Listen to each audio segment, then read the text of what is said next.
Mike Ganter along with Steve Simmons here at the Quicken Loans Arena, where the Raptors have dropped another Game 1, Steve. This one 116-105 again to the Cleveland Cavaliers.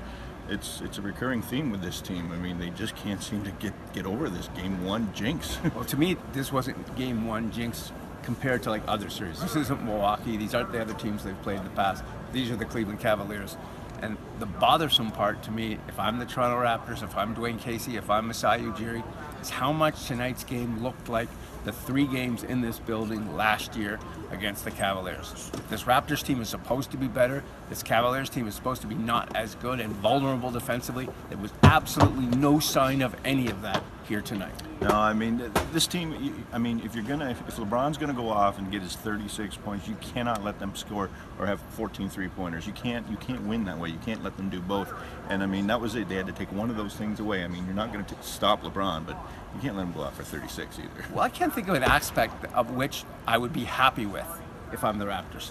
They gave up more than 30 points in each of the first 3 quarters. They're supposed to be a decent defensive team, not a great one, but a decent defensive team.